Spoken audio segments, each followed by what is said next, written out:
Hello everyone, I Riya Pahuja from Economic Times CIO welcome you all to the webinar Simplifying Your Hybrid Multi-Cloud Journey. Enterprises are adopting hybrid multi-cloud strategies to seamlessly scale, adapt, and cater to changing business needs. However, if hybrid multi-cloud infrastructure is not architected and managed carefully, it can turn into a management nightmare. In this webinar today, etcio.com and Tata Communication will guide to the key strategies for building and managing a resilient hybrid multi-cloud infrastructure.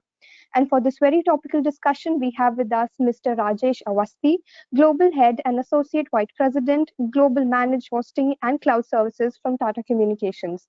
A very warm welcome, sir.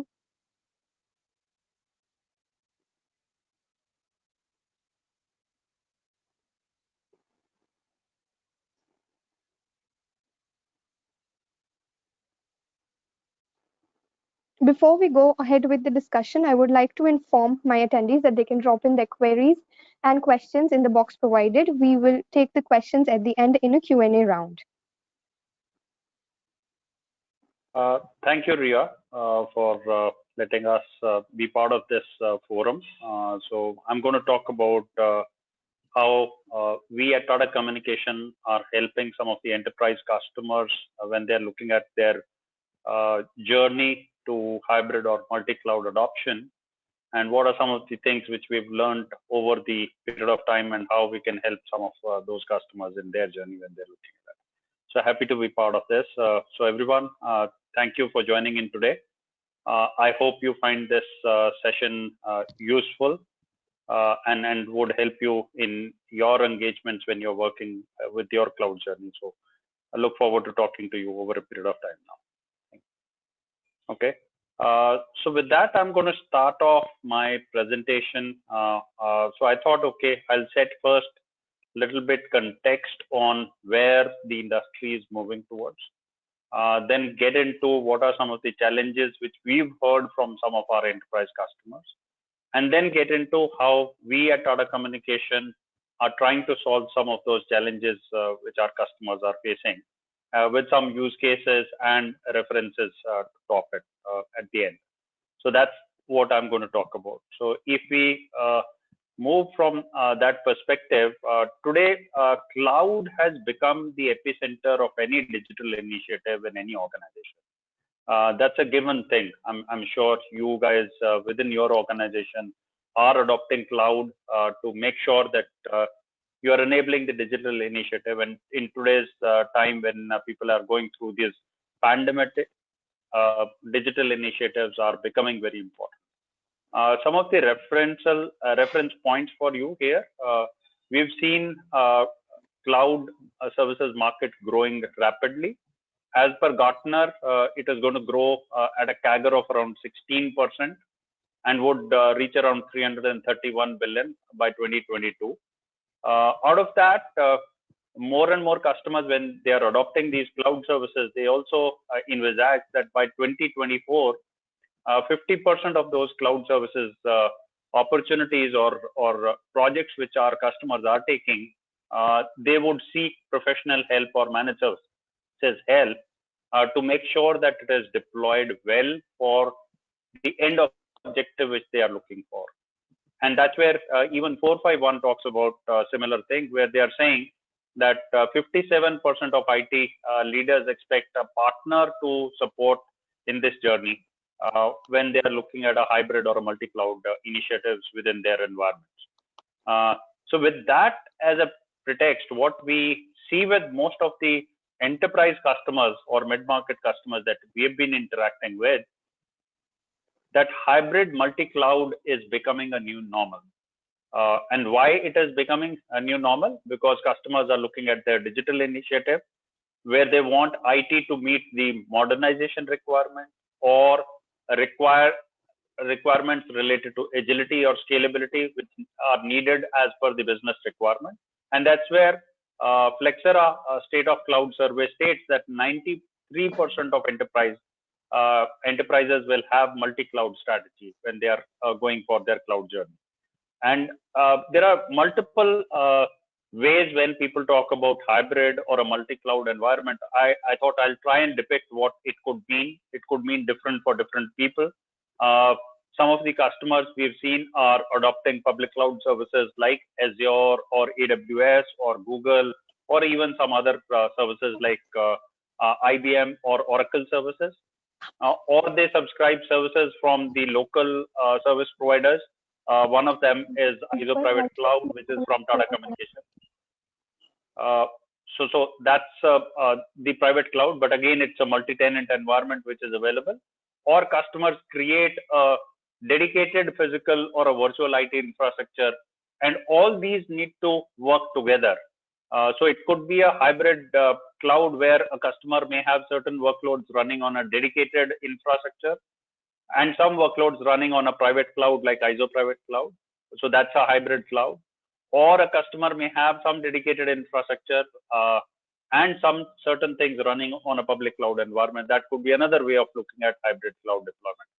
Or some customers may have a mix of either private cloud or a public cloud like AWS or Azure. And those are some of the options which customers have when they are creating their own hybrid or a multi-cloud journey. I'm not stating where this would be hosted, because from a definition perspective, for some people, even the hybrid cloud means that the dedicated infrastructure needs to be on premise. That means they would want to install it within their own data center.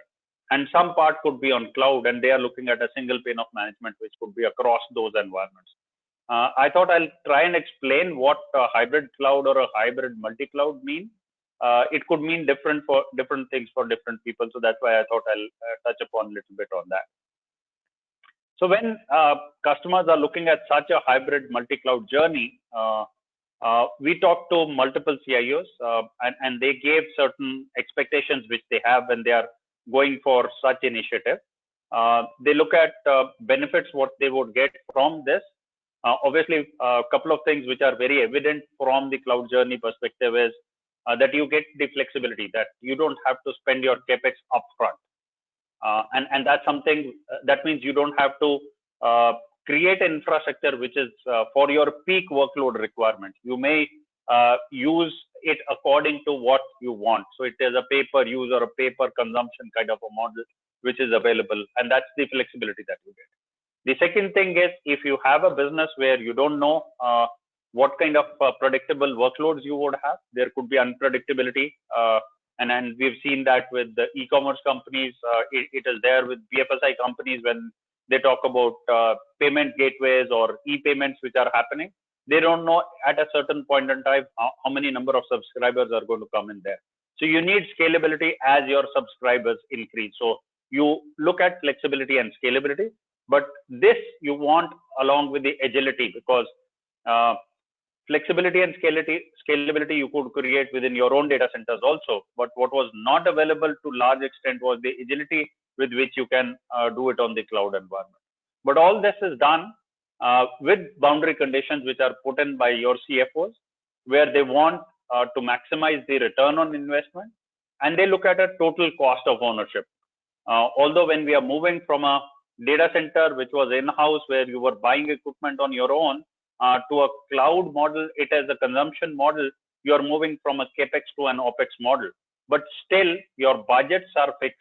So your CFO wants that the total cost of ownership for a period of 3 years or 5 years should be known, so that the allocation of budget is done properly. And that's something which is taken care of when you when you're looking at such a cloud journey which is there. All this is done to arrive or to get some innovation or speed to market on the business side, and that's where you need some innovation also coming in. But all that as a provider who's working on giving flexibility, agility, as well as innovation to the customer, you still have certain norms where you have to comply to the regulatory requirement, or it could be requirements which could be statutory in nature, or it could be related to security, which could be cyber security. Because as soon as you go on a public cloud or a cloud environment, your threat posture increases. So how do you make sure that your assets which you are putting, digital assets which you are commissioning on the cloud environment, are secure in nature? So these are some of the challenges which we heard from our CIOs when we spoke to them when they were looking at their hybrid or a multi-cloud journey. So with that, I'll move over to a poll question. So Ria, on to you, please. Sure, sir. For this poll question, we ask our attendees what are the challenges you face while adopting hybrid multi cloud infrastructure? The options are migration complexities, lack of skilled professionals to manage infrastructure, driving cost efficiencies, managing security and compliance adherence, or maintaining the optimal performance and resilience. The attendees have 20 seconds to answer the question. While Mr. Awasthi, we are waiting for the attendees to poll their vote on it, what do you think the answer will look like? You really have discussed some challenges here, but if you would like to throw some more color. It would vary because, as I said, every enterprise customer have their own journey and they move towards wherever they want to go as per their business plans which are there. But managing their environment, in my view, becomes very important. So that would be, in my sense, an area which most of the people would say is a concern apart from security. Sure, That's sir. how I look at it. Sure, let's see what our attendees have to say. So 62% of our attendees go with migration complexities, 43% go with lack of skilled professionals to manage infrastructure, 33% say driving cost efficiencies, 66% say managing security and compliance adherence, and 43% go with maintaining the optimal performance and resilience. Okay. So it's a mixed bag, and thanks everyone for giving your responses. So that leads me to some of the things which we think are concerns or challenges which our customers are looking at when they are migrating to a hybrid cloud environment. As rightly pointed out, one of the concerns which most of the customers have is how do you take care of the disruptive migration? Because nowadays, IT is an enabler for business and it runs 24/7. So how do you make sure that when you're migrating from your environment to a cloud environment, disruptions are limited to minimal or near zero, basically? So that's one area that is a challenge which we heard from our customers. The other area which we heard from our customer was the siloed approach. And a lot of us, when we engage with multiple technology companies, we get to understand that public cloud is best or private cloud is best. But each one of them work in isolation and they come with their own approach only. So siloed approach becomes a challenge when you are wanting to deploy this cloud environment. I would say today the data center is no longer fixed by the boundaries of the physical infrastructure that you have. Data center or the IT landscape is going beyond the physical infrastructure boundaries, and that's where siloed approach doesn't work out. And that's where most of our customers said that is another challenge that we have. Ria, you got that also as one of the pointers, that skilled professional is a concern. How you used to manage a virtualized environment which was based on VMware versus how you would manage an AWS or a Azure environment where a lot of things can be automated, you need a very different kind of a skill set. So how do you get those skill sets within your organization or through a partner who can support you in that particular journey? That's one area. Another area which is very important is the user experience. Because when you are moving on to cloud, a lot of customers may be moving from a LAN speed access to their data center, if it is within their own premises, to an environment which would be primarily accessed through internet. So what becomes important in user experience, and I'm sure you would be able to associate this, when a lot of you had your messaging system within your own data centers, let's say MS Exchange, it was LAN speed. As soon as you migrated to O365, the access came through internet. So one of the challenges which most of the CIOs had was, how do I get a fast connectivity to such a multi-cloud environment? And when I'm saying multi-cloud, it could be an Azure environment, it could be an environment which could be for AWS or even software as a service. Maybe some of you are using SFDC or some HR management system, or you're using some of the other services like O365. So how do you get a fast multi-cloud connectivity? That becomes a concern. And with today's scenario, with more and more cyber attacks happening, security threats and compliance adherence becomes one of the challenges, because now you're talking about uh, a, a platform which is not 100% maintained and managed by you. So how do you make sure that you have an environment which is fully secure at all the 7 layers of the data which you have, as well as it is complying to the regulatory or requirements which you may have to go through depending on which industry vertical that you are working on. So these are some of the things which we heard from our customers, and most of the times these challenges or these situations are not by design. These are causing because of the silos which are there in each of those environments that you may have. So with those kind of challenges and what business objectives that you have to move, what are some of the things which you would look at when you're looking at a partner, basically?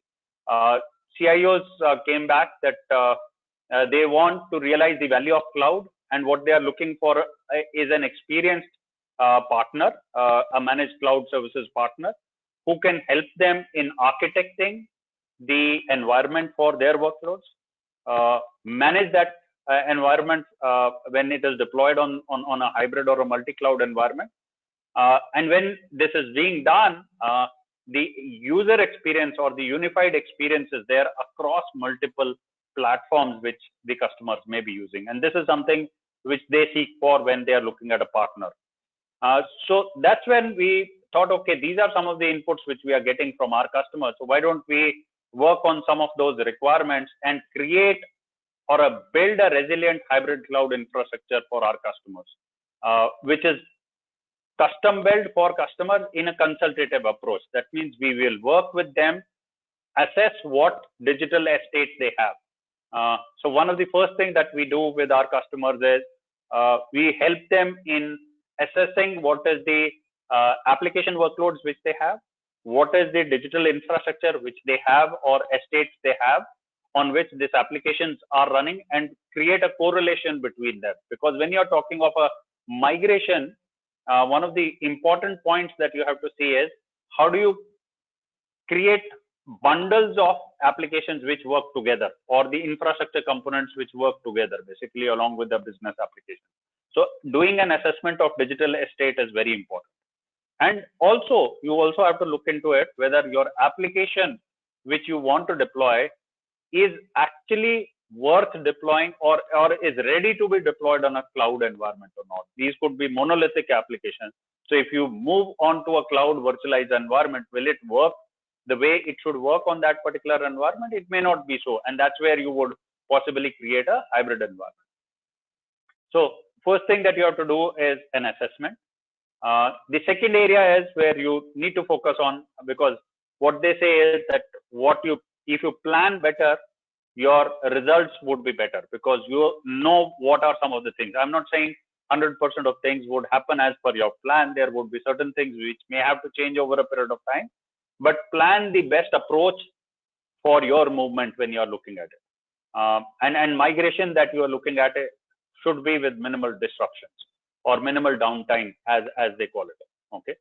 Once it has been migrated, how do you make sure that you manage the routine functions which were being done within your environment? But not only that, look at redundancies and optimize your infrastructure also. The benefit of cloud comes in when you start looking at optimizing the infrastructure. It's not just by re-hosting it on a cloud environment. Your benefits would start coming when you start optimizing them. And when you're doing that optimization, you need to re-innovate. You may have to look at some of the things very differently the way you've been doing, and then upgrade onto some of the areas which may be there. So that's the resilient hybrid cloud infrastructure approach that we work with our customers when they are looking for a cloud journey with us. If I go in a little bit of detail, what do we mean by that? So the first step which is required is how do you simplify the migration, where what you need is basically near zero business disruption. So that is one of the things which may be required. So one of the first thing which we do is assessment for our customers. This is assessment which is a tool-based assessment followed by some of the subject matter experts looking into that data and then creating an approach which would be best suited for our customers. This would include the cost analysis, because when you're talking of multi-cloud environment, be it AWS or Azure or Google, you may want to evaluate whether your workload not only works optimally from a performance perspective, but also it is meeting your budget requirement from a total cost of ownership. So a cost analysis also is very important when you're doing this planning.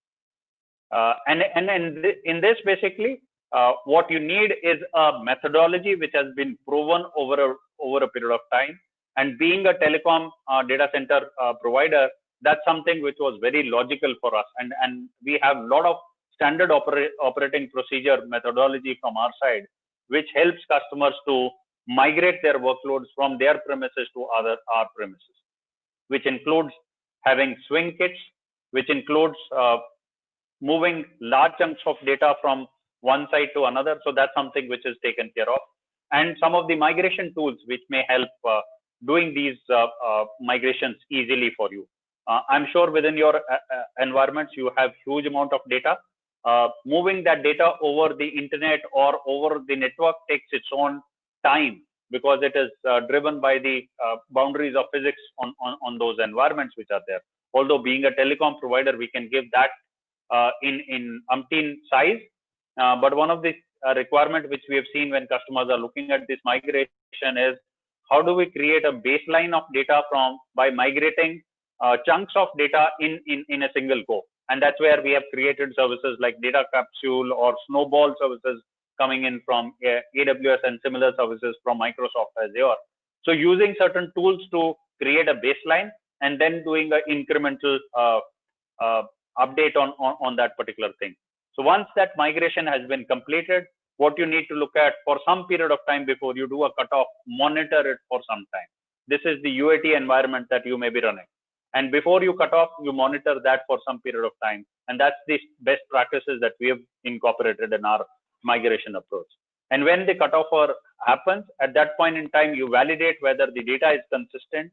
It is tested for some of the timelines. So we do normally it according to the time which customer tells, whether it is a weekend or somewhere in between the month where it is not impacting the month-end workloads which are there with some of the customers, and then hand it over where we say the delivery would happen, and it moves into the next phase, which is the managed services phase. So this is a journey that we work with our customers. This includes both tools, people, and processes to work in conjunction to make sure that it is a seamless experience for some of our customers. Once it has been migrated, what are some of the things which you need to look at it from a management and optimization perspective? Obviously, one of the things which would be important is, how do you make sure that you proactively monitor and manage the cloud environment, adhering to the SLAs that you would sign. So one of the very important thing for you when you are looking at a partner, look at how that partner is going to manage the SLAs that you are going to sign with that particular partner. So that's going to become very important. The second thing which is very important is, how do you make sure that cost control is taken care of? On cloud, I'm sure you would have heard shadow IT is one area where people talk about that.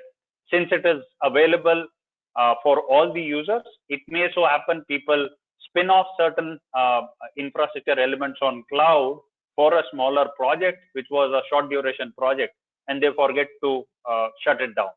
That becomes a challenge for you, because that bill will come month on month to you.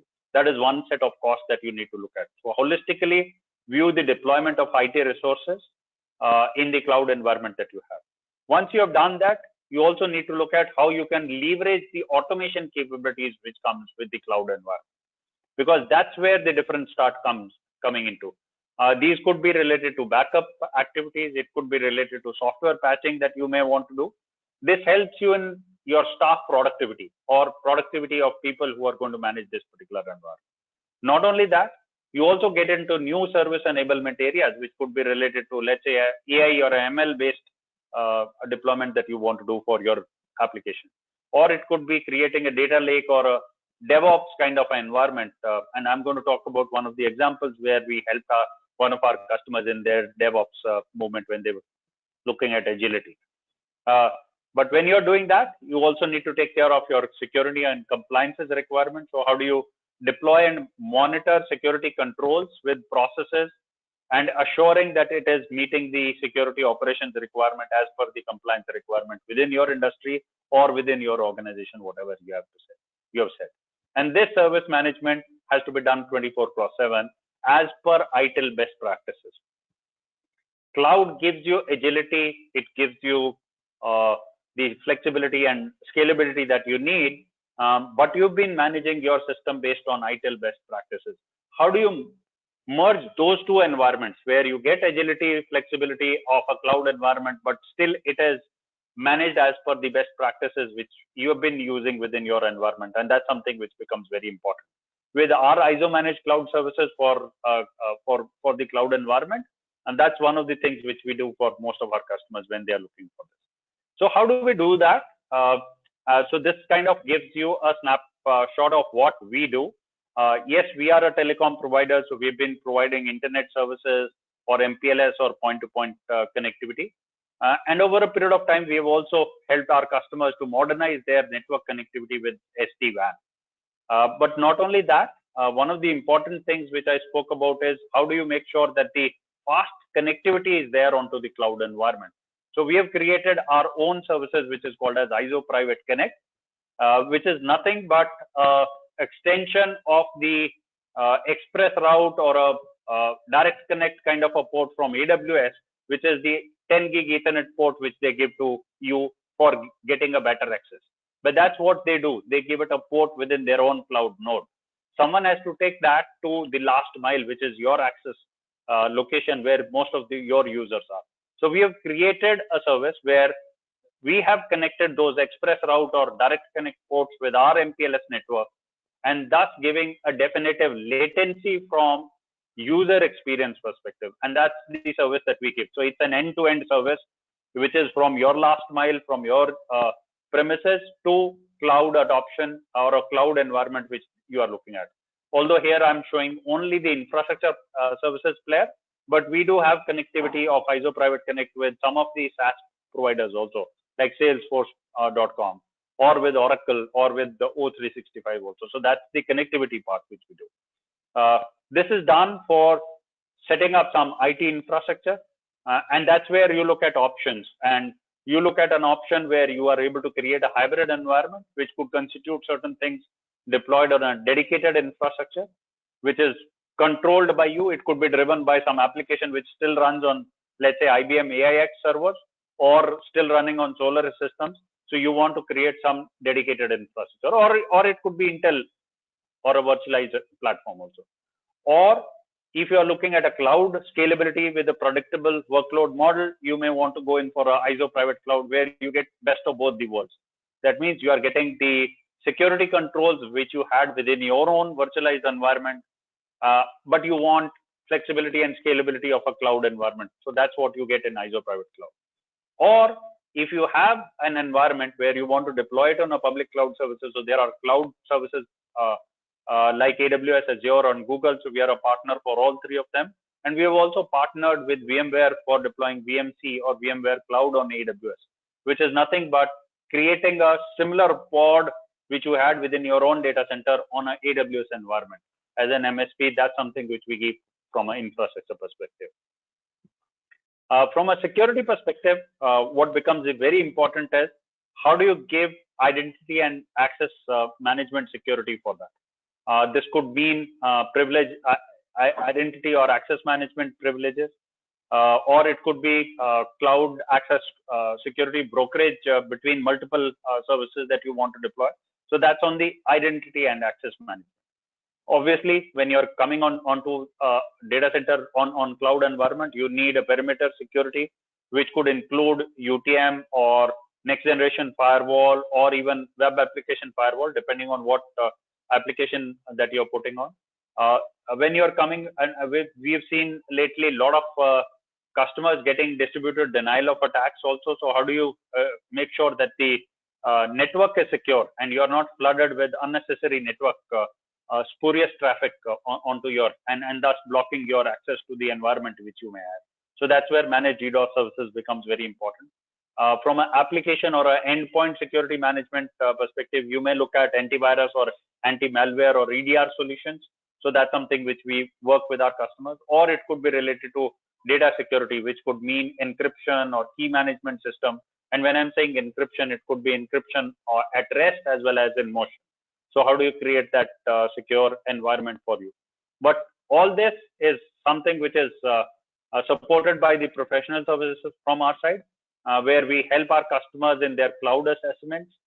Based on that assessment, we help them in their data center or cloud migration, and then help them with automation to optimize the utilization of some of the infrastructure which they have. I also spoke about that you have regulatory or compliance requirement where you have to keep data for a longer period of time. You've been storing them on tape libraries, and at times you have to store it for 7 years, in which you might have gone through 3 or 4 generations of LTO tapes. And that becomes a challenge if you have to restore that. So we help our customers in migrating the backup and archival onto a cloud storage, which is an object storage offering. We see a lot of customers are going to look at migration from their ECC or Suite on HANA to S4 HANA migration. And that's where we enable the infra and data migration for our customers. Yes, we are not into the application space, but doing an infra migration along with the data to be moved consistently along with the provider of your choice, that's something which we can do. Once that is done, what you need is managed services, which could include 24/7 proactive management across hardware, hypervisor, operating system, database, or middleware. We don't get into application management space, but we cover up the platform and the infrastructure space, be it on a private or a public cloud, or it could be a multi-cloud management also. One area that we've seen with most of the customers is when they are looking at their application to be modernized into a microservices-based architecture, they need operations also to be agile. And that's where they look at teams which are development teams and operations team working in conjunction. And there are processes which are defined for that, agile processes, IT processes which have been defined. And that's the management that we are talking of as part of DevOps management. And also from a SAP perspective, infra, database, or basis management is something which we do as part of our services. All this is important, but one thing which you need is seamless, unified experience across these environments. And that's where we bring our IP, which is related to ISO Cloud Command, which is the single pane of management environment for us, which is integrated. It helps in managing the infrastructure and the security environment, and has an API-based integration with ITIL best practices as part of it. So it has its own IT services management tool, which includes the service desk, incident management, problem management, change management, or service request management, all the ITIL processes that you may think of. And that's something which we deliver as part of ISO Cloud platform services from our side. But what is also important is whether we are meeting the regulatory requirements or industry regulations which may be there. So if you talk about regional regulation, the managed services or the cloud environment that we have, ISO Private Cloud, it is METI unpaneled, so can be deployed for any of the critical workloads within India. We also have created another ISO Private Cloud node, which is only for government customers, government and PSU customers, because that was a mandate given by METI. The other thing which we have done for our cloud nodes in Singapore, so similar way, Singapore government had come out with their own specification, which is called as MTCS. And level 3 is the highest level of certification for most critical data which they want to put. So our cloud nodes are certified for that. And I'm sure you guys are aware about Gdpr, which is becoming very prevalent in Europe and US areas, where customers want the infrastructure also to support whatever is required from a Gdpr perspective. Not only related to regulations in that space, we also need to be cognizant of industry-specific regulations. You could have PCI DSS certification requirement or a HIPAA requirement. We are also working on HITRUST and as one of the certifications in the industry space perspective. Similarly, what you need is IT management certifications, which will take care of your best practices which are deployed for IT services management, which is SMS, or it could be related to certification, which is related to personal identifiable information security, where you talk about ISO 27017 or 18, which help you make sure that your subscriber data is secure when it is deployed on the cloud environment. And ISMS is another area which is very much required when people are deploying these environments, and some of the certifications which are specific to the application, which may be deployed on these environments. So what we are saying here is the use cases that we help our customers could be different. One of the use cases that we see is app modernization, where customers are migrating from a monolithic or a 2-tier or 3-tier application to a microservices-based application. So the underlying application infrastructure should support those cloud native applications, which could be deployed on ISO private cloud or on AWS or Azure. So these are managed Kubernetes services. So it could be EKS or AKS.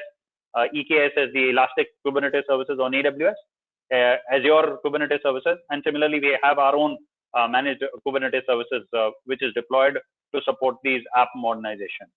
This supported with the DevOps management is going to become very important. So this is one use case of app modernization that we see where customers are looking at cloud from their side.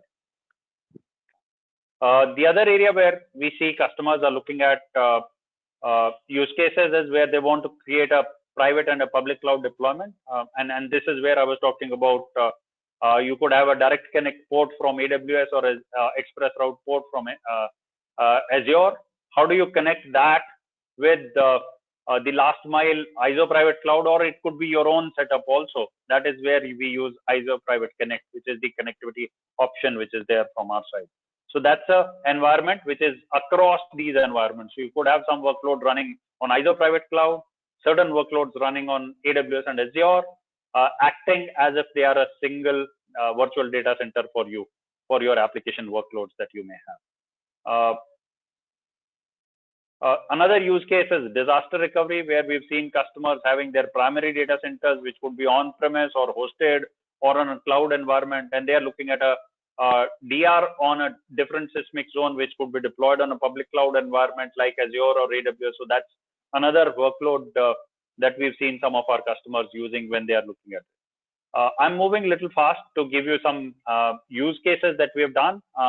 Bosch is a customer which globally decided that they would want to move from a on-premise data center to a public cloud environment. So they had decided they would go to the empaneled data public cloud providers like Azure and AWS.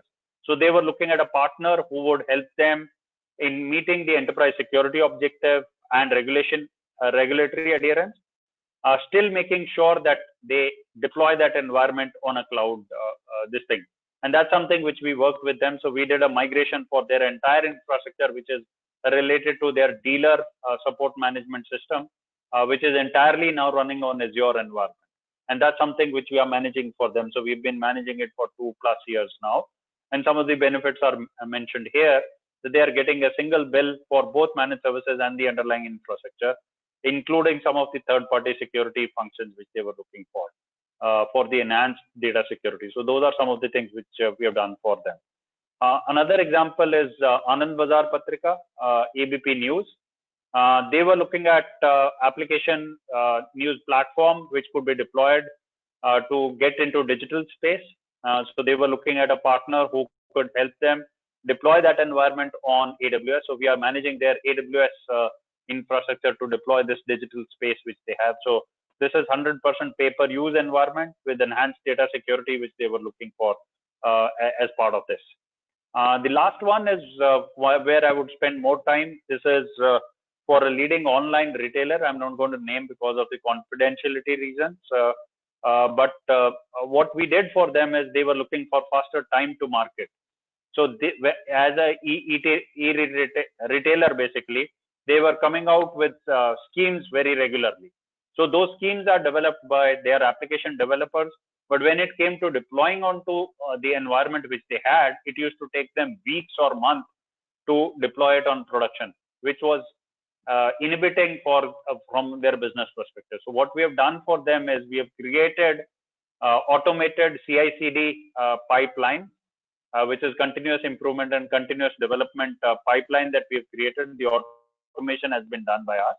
So as soon as the release of the code happens, it is tested on the environment. That environment is converted into a production environment, and then all the other systems are brought to the same page, basically. This is something where they were looking at a SAP Hybris migration from a dedicated cloud environment to a cloud environment which is deployed on AWS. So we have done this complex migration for them, and we are going to manage the DevOps for that particular, where our team will work very closely with their development team, and that's something which we are working.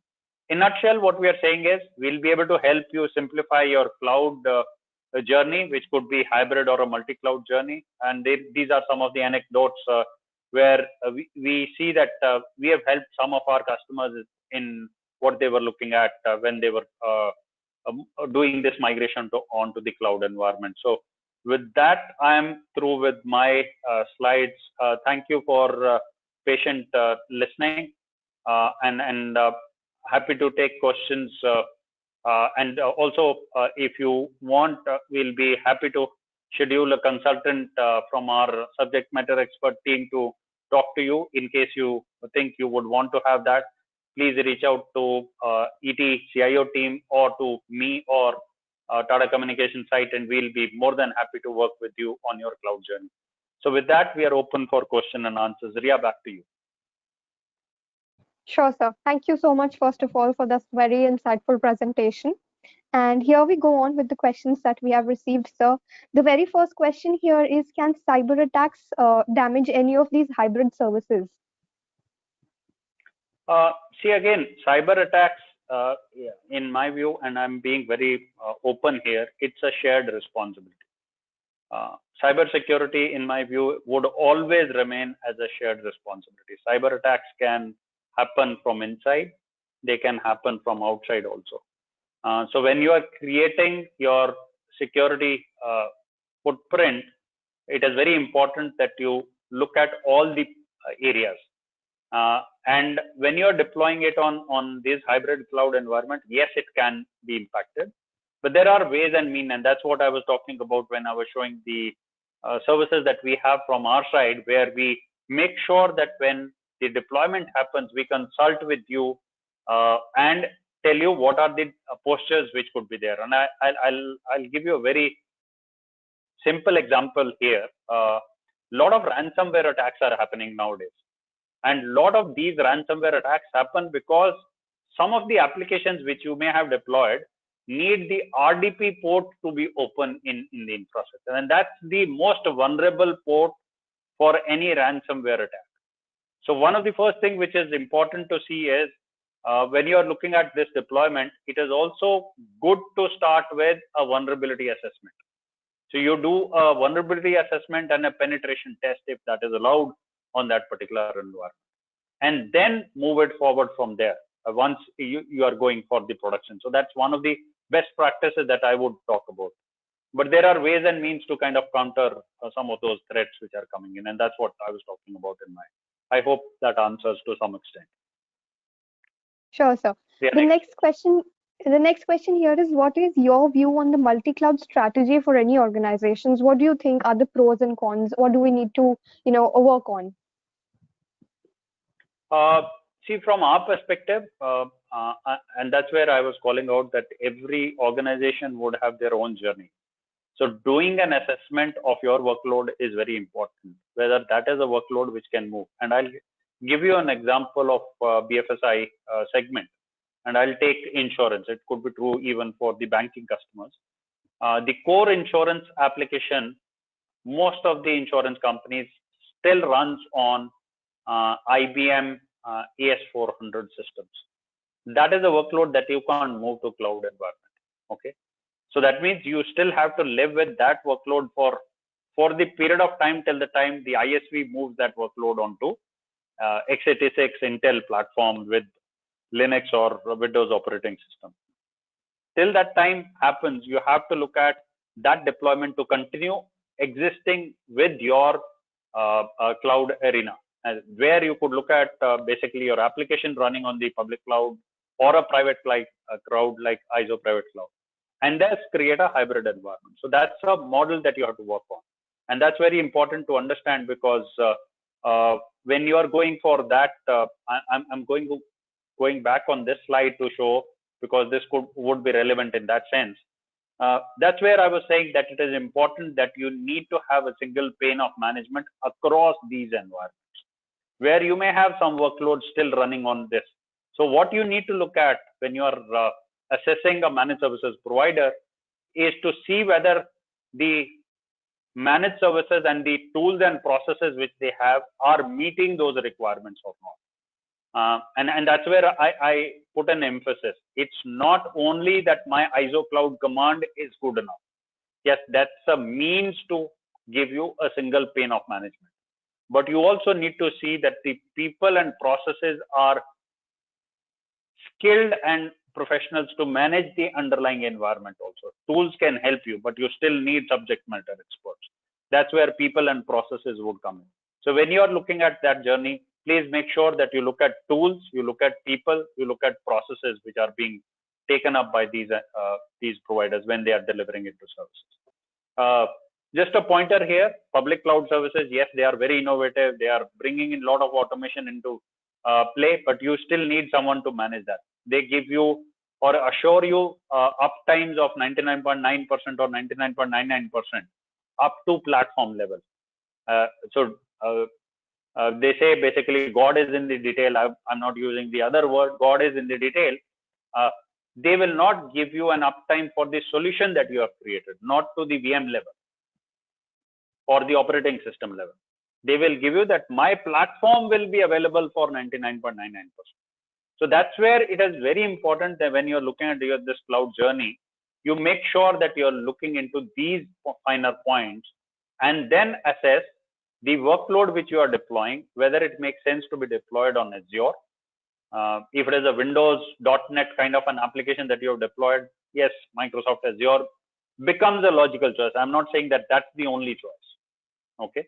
But that becomes a logical choice. If you have applications which are deployed on Linux LAMP environment, those are best deployed on AWS. It doesn't mean that Azure doesn't support. Today, even Azure supports more open source in comparison to what they used to do earlier.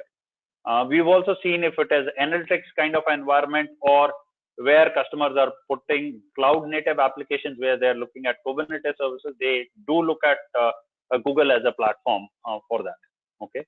Or when a customer wants regulatory or physical audits into the environment, that's where they would possibly go in for ISO private cloud because predictability there. So provider like Tata Communication will be able to customize solution according to your requirement, which could be deployed. So that's how you would possibly put it across multiple. So these are some of the points which you should take care of. What are the tools which they have? What are the processes the provider has? What kind of skill set they bring in when they are talking to you? And are they talking of the entire infrastructure or they are talking only cloud? You should look at a partner who is able to secure that cloud infrastructure. You should look at a partner who is able to give you a connectivity which is fast enough to give the user experience which you had earlier also. So these are some of the pointers that you need to take care of when you're looking at a cloud journey. Ria, back to you for next question. Sure, sir. The next question here is how downtime can be avoided in the multi-cloud environment. As I highlighted in my presentation, what is very important is to plan well.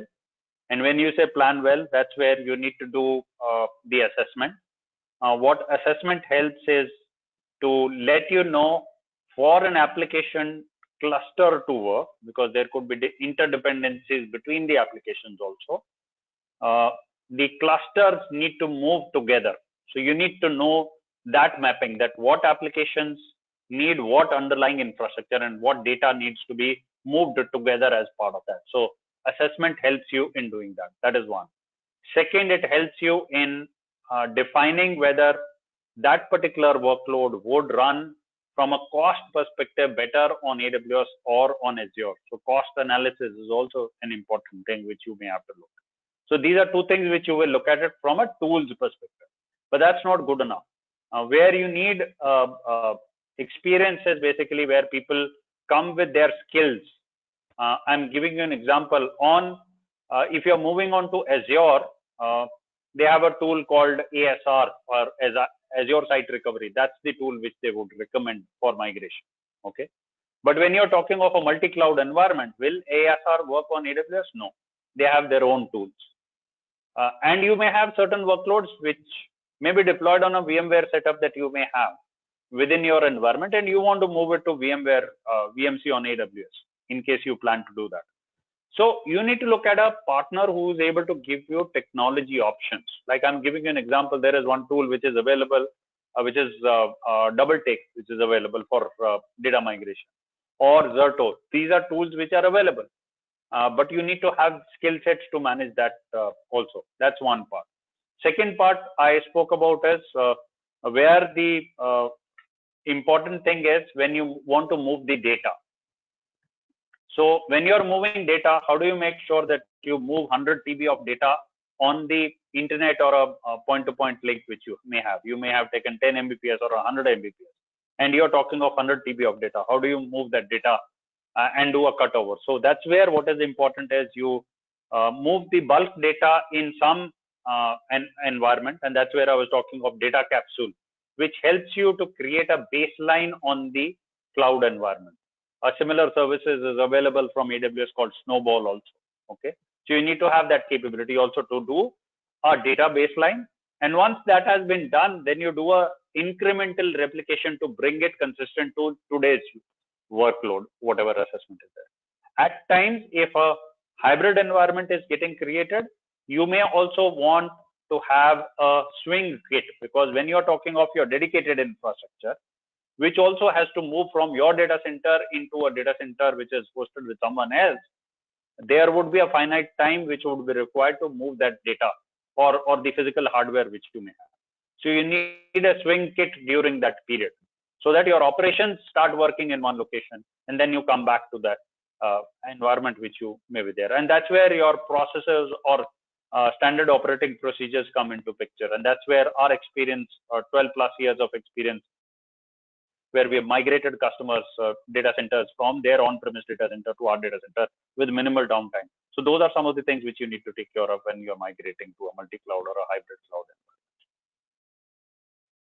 environment. Ria, back to you. Sure, sir. The next question here looks at the two aspects, and if you can throw some light on how how audit compliance and data confidentiality is maintained in multi-cloud area.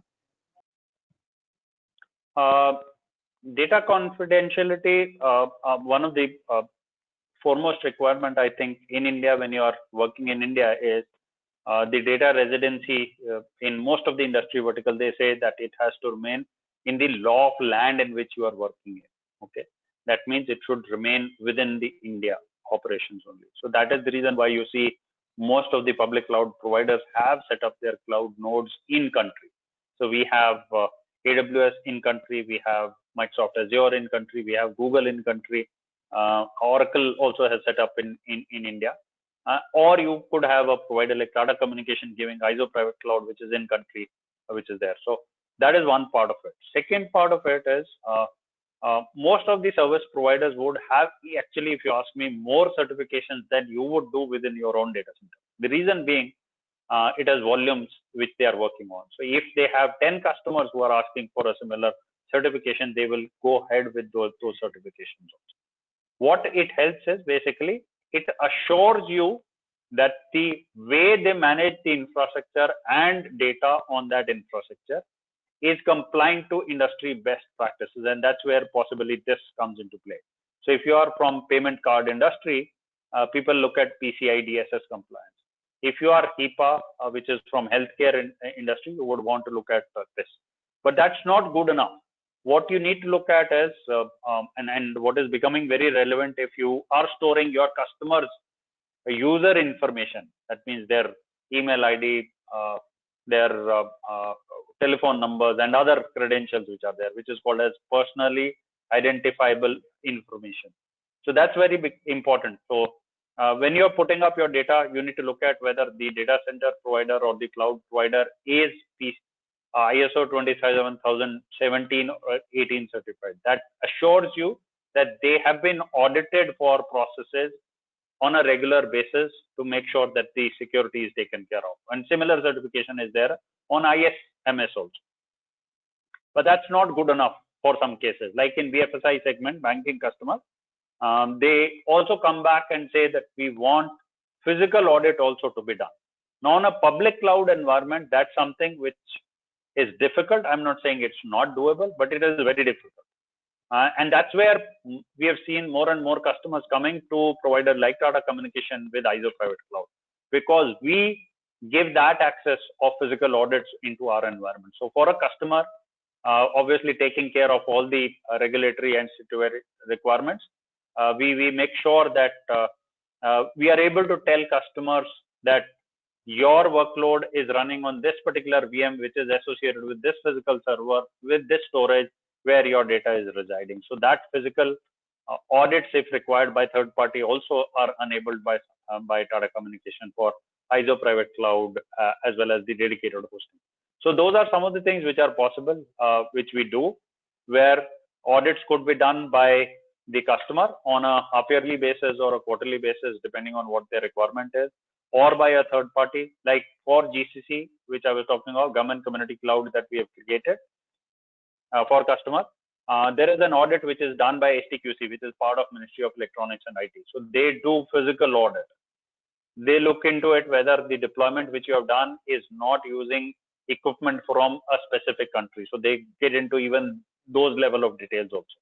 And these are physical audits which happen. And these are done on a very regular basis. So minimum once a year, they do those regulatory audits. And those are certain things which you need to look at.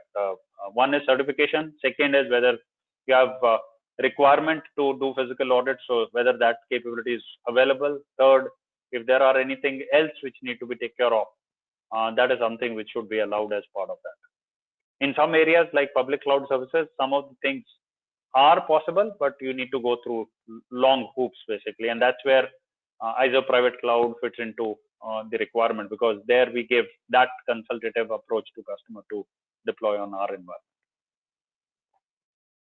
Ria, back to you. Sure, sir. The up next question is here, if you can throw some more light on the dedicated hosting part. So dedicated hosting is where we give IT as a service, but it is an environment which is created for our customers. It's a bespoke solution. It is as good as creating your own data center, but it is not within your own data center. It is in our data center. Okay. So we would create an environment which would be 100% single tenanted for you only. The only thing which is common is basically it is the same data center. The physical access and other security parameters have been taken care of that data center. What we do as part of that is we create a dedicated environment for a customer, which could include physical or virtual environments, or even creating a dedicated private cloud like ISO Private Cloud for a customer. But it is single tenanted for that customer only. And this is delivered as an OPEX. That means you don't have to invest in CAPEX. We buy the equipment, we buy and deploy it within our data center as per your requirements. So it's a consultative solution that is created jointly with customer, deployed in our data center by us, and then managed by us basically, till operating system or database, wherever you want. Not necessary to take database, but minimum operating system management is something which is done by us. So it is IT as a service in an OPEX model is what we deliver. And it comes with the standard ITIL processes. So it has a service desk and incident management, problem management, change management, and other release management, etc. processes taken care of. So this is the dedicated hosting services from our side. We'll be more than happy to take in-person questions in case that is something which is required. And if you remember, I was talking of some of the workloads which are running on proprietary systems still. Those can be deployed in this dedicated hosting environment as well, apart from the standard other things. Sure, sir. Seeing the clock ticking by, we're quickly taking one last question. If you can brief up your views here, how are you safeguarding your express connectivity from data theft? Express connectivity. Okay, if you're talking of ISO Private Connect from our side, as I stated, this is where what we have done is we have connected the express route or the direct connect ports from these hyperscalers onto our MPLS network, which is anyway a secure VPN services from our side, where the access is given based on the access rights which are there for us, and that's something which we do take care of. If you're talking about our own network security, so whatever we are talking of for ourselves, we have our own CDO, and under CDO we have CISO team which uses some of these services to manage our internal infrastructure also. So we are using our own DDoS services for making sure that our infrastructure is also secure. We are also making sure that all the environment that we have created for our internal usage also is having the perimeter security in form of VUTMs or UTMs that have been deployed for us. Any web-based applications which are there are under WAF also. So those are some of the things which we have done. So we have an elaborate, and that's one of the things which we have done there is, since it is managed by us, so we have kind of done a maker checker kind of environment. So CISO team is a separate team within our system, so that they do not, they are not the guys who are actually configuring some of these things. So we are talking of a team which is a separate maker checker team. That means the checker team is looking into that our own assets are secure, and we are making sure that the express connectivity is secure in that sense. Ria, back to you. Sure, sir. That was all we had from the questions. Dear attendees, if you have more questions, you can reach out to Tata Communications or etcio.com through any of our online channels. We'd be happy to help you out. Thank you, Mr. Rafasti, for being with us for this insightful session. I'm equally grateful for all our attendees for being with us. Have a great day and stay safe. Thank you. Thank you, everyone. Bye-bye.